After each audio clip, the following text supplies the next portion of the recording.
အားလုံးပဲမင်္ဂလာပါ UK Master ရဲ့ Facebook နဲ့ YouTube Channel ကနေကြိုဆိုပါတယ်ခုကျွန်တော်ဒီတစ်ပတ်အတွင်းမှာကစားခဲ့တဲ့လိပြိုင်ပွဲစဉ်တွေဥရောပလိပွဲစဉ်တွေပြီးဆုံးသွားပြီ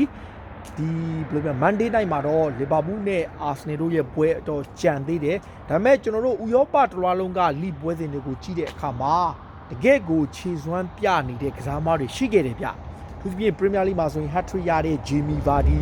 နောက်တပွဲတကူနှုံးသွင်းနေတဲ့ Leeds United ရဲ့တိုက်စစ်မှုတွေနောက် Everton ရဲ့တိုက်စစ်မှုတွေနောက် La Liga ဘက်မှာဆိုရင်လူငယ်ကစားသမားလေး Ansu Fati တို့ဘက်ကဒီ Messi တို့ဒါအပြင် Luis Suarez လည်းပါတယ်ဟိုဥရောပဘက်မှာစီးတီဘက်မှာဆိုရင် Lozano တို့ဒီ Cristiano Ronaldo တို့လည်းတော်လေးပါတယ်ဆိုတော့ဒီတစ်ပတ်အတွင်းမှာကစားခဲ့တဲ့ပွဲစဉ်တွေထဲမှာဒီခြေစွမ်းပြခဲ့တဲ့ကစားသမားတွေကိုကျွန်တော်တို့ပြောကြည့်မယ်ဆိုရင်ဗျာနံပါတ်1အနေနဲ့ Jamie Vardy ပေါ့ဗျာတစ်ပတ်အတွင်းမှာ hat-trick ရတဲ့ကစားသမားတွေထဲမှာသူတယောက်ပဲရှိတယ် Manchester City ကိုအဝေးကွင်းမှာ3ဂိုးသွင်းပြီး hat-trick ရခဲ့တာပါဒါဟာ Jamie Vardy အတွက်တော့ဒီနေ့ရာသီအတွင်းမှာ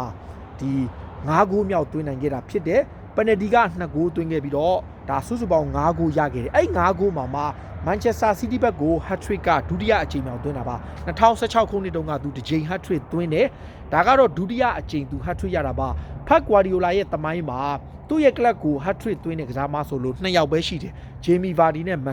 Messi တောင်တစ်ကြိမ်မှ hat-trick သွင်းမှုတာ Jamie Vardy က2ကြိမ်ထိသွင်းပဲဖူးတာပါဆိုတော့ Vardy အတွက်ကော Leicester အတွက်ရောအဝေးကွင်းမှာထိုက်တန်နိုင်ပြီးတော့ Leicester ကဇယားထိပ်ကိုတက်သွားတယ် Jamie Vardy ကတော့ဘယ်လိုပြောမလဲ hat-trick နဲ့အတူ Premier League မှာတကယ့်ကိုခြေစွမ်းပြတဲ့ကစားသမားအဖြစ်ကျွန်တော်တို့တွေ့ခဲ့ရတယ်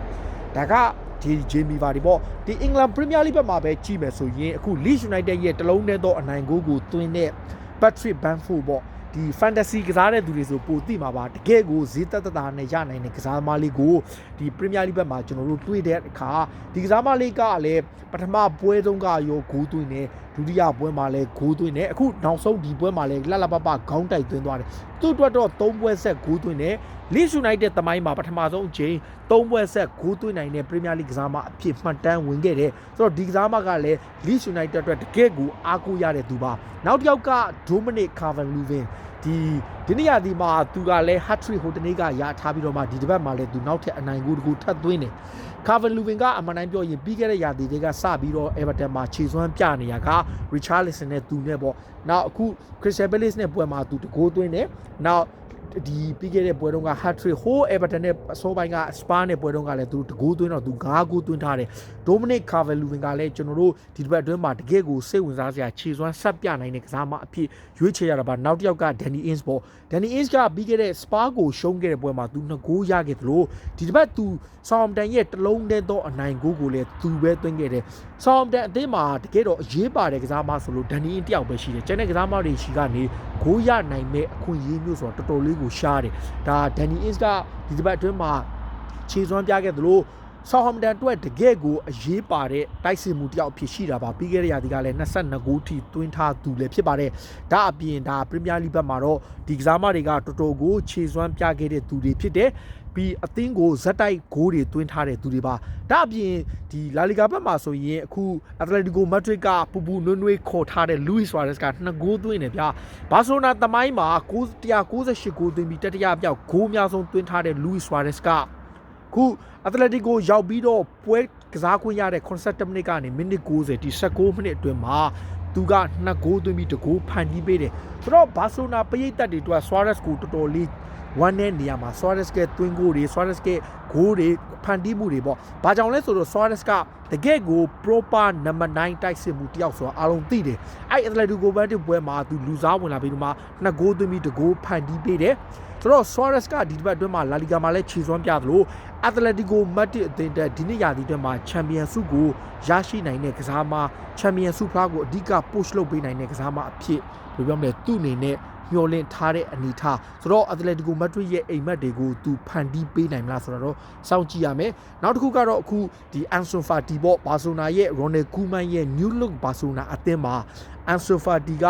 တကယ်လိုအပ်နေတဲ့ဘဲတောင်မှာခြေစွမ်းပြပြီးတော့2ဂိုးသွင်းတယ်လာလီဂါမှာဘာဆိုနာအတွက်အဖွင့်ဂိုး2ဂိုးကို15မိနစ်နဲ့19မိနစ်မှာဘဲတောင်ကဖီလစ်ကူတီညိုတစ်လုံးနောက်ဂျိုဒီအယ်ဘာတစ်လုံးပေးတာကိုလှလှပပသွင်းခဲ့တာပါအသက်18နှစ်ပဲရှိတယ်ပြီးခဲ့တဲ့ရာသီမှာ12ဂိုးသွင်းပြီးတော့တကယ်ခြေစွမ်းပြတဲ့လူငယ်လေးကဘာဆိုနာနဲ့ရိုနယ်ကူမန်အတွက်အနာဂတ်စူပါစတာအဖြစ်တကယ်ကိုလေးစားစရာတကယ်ခြေစွမ်းပြနေတဲ့လူငယ်လေးဖြစ်ပါတယ်သူ့အနေနဲ့နောက်ပိုင်းမှာလည်းဒီတက်မှာဒီရိုနယ်ကူမန်အသင်းမှာထပ်ပြီးတော့နေရာရဖို့ရှိလို့သူ့ရဲ့ခြေစွမ်းပိုင်းကလည်းတော်ကိုဒီကအားကိုးရတဲ့ခြေစွမ်းပိုင်းသူ့ရှိကဘောလုံးရတဲ့အခါမှာသူ့မှာလုံနိုင်ကိုင်နိုင်စွမ်းရှိတယ်ပြီးတော့စပိန်လက်ရွေးစင်သွင်းတက်လည်းအားကိုးရနိုင်တဲ့ကစားမဖြစ်လို့ဒါကြောင့်လည်းမန်ချက်စတာယူနိုက်တက်ကပေါင်တန်း150နဲ့ကန်လန်ခဲ့တာ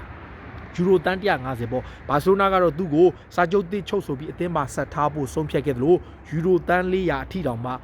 ဂျော်ဂျီစာချုပ်ကိုတင်လိုက်တယ်နောက်ဒီပွဲမှာပဲဒီဘယ်လိုပြောမလဲဒါဘာဆိုနာပွဲမှာတကူသွင်းခဲ့တဲ့မက်ဆီနောက်စီးဒီဘက်မှာရိုနယ်ဒို2ဂိုးတကယ်စူပါစတာနမေကျော်ဘောလုံးဘိုးအိမ်2ယောက်ကတော့ဒီတစ်ပတ်မှာထပ်သွင်းကြတယ်ဗျရိုနယ်ဒိုကတော့ဒါဒုတိယမြောက်စီးဒီပွဲပါပထမပွဲမှာသူတကူသွင်းတယ်ဒီပွဲမှာ2ဂိုးသွင်းတယ်မက်ဆီကတော့အခုပထမဆုံးလာလီဂါပွဲမှာပနယ်တီကနေတကူသွင်းတယ်မက်ဆီအတွက်ဒီပွဲမှာဟတ်ထရစ်ရနိုင်တော့တဲ့ဒီချီအခွင့်အရေးတွေအများကြီးရသူသွင်းတဲ့ဂိုးတိုင်းကိုဂိုးသမားကောင်းလက်စွမ်းပြသွားခဲ့တာအထူးသဖြင့်ဗီလာရီရဲ့ဂိုးသမားကမက်ဆီလုံးတွေကိုပဲကောင်းဖမ်းသွားတယ်လို့တော့ပြောတော့ကိုခံပြင်းလောက်အောင်ကိုတော်လေးကိုကောင်းတယ်ဗျဒါဗီလာရီရဲ့သွင်းချက်တွေကိုမက်ဆီ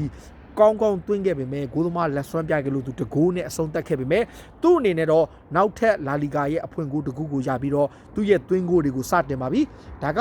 လာလီဂါဘက်မှာပေါ့တစ်ဖက်မှာဒီဘယ်လိုလဲတစ်ဖက်မှာကျွန်တော်တို့ကြည့်တဲ့အခါမှာဘယ်လိုပြောမလဲစီးတီဘက်မှာတော့ဂျူဗန်တက်စ်ကရိုမာကိုတယောက်ရော့နဲ့ရှုံးနေခဲ့ပေမဲ့နောက်ကနေရိုနယ်ဒိုရဲ့ခေါင်းတိုက်ဂိုးနဲ့သူတို့2ဂိုးစီတေးကြသွားတယ်ဒီနေရာမှာရိုနယ်ဒိုကိုချီးကျူးရမှာကတယောက်ထုတ်ခံရတဲ့အချိန်ဂျူဗန်တက်စ်က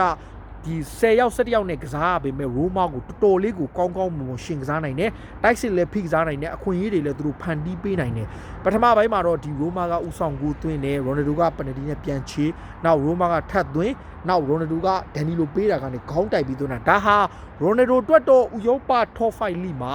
သွင်းကို150ပြည့်တဲ့လီပြိုင်ပွဲသွင်းကို450ပြည့်တဲ့သွင်းကိုပဲဒါဟာရိုနယ်ဒိုတွက်တကယ့်ကိုမှတ်တမ်းကောင်းတော့35နှစ်အရွယ်ရှိတဲ့ရိုနယ်ဒိုအတွက်နောက်ထပ်မှတ်တမ်းကောင်းတစ်ခုရသလိုဒီနေ့ရာသီစီးရီးမှာ3ဂိုးမြောက်သွင်းနိုင်ခဲ့တာပါနောက်နာပိုလီကဒရေးစ်မာတင်ဂိုးသွင်းခဲ့သလိုလူဇာနိုလည်းဂိုးသွင်းခဲ့ပါတယ်ဒါကဒီတစ်ပတ်အတွင်းမှာခြေစွမ်းပြခဲ့တဲ့ကစားသမားတွေပါဒီခြေစွမ်းပြခဲ့တဲ့ကစားသမားတွေဆိုတာတက်ဒီဘယ်လိုပြောမလဲကျွန်တော်တို့စူပါစတာ2ယောက်ကတော့အချိန်တန်ရင်သူတို့ကတရားဒီကိုသွင်းကို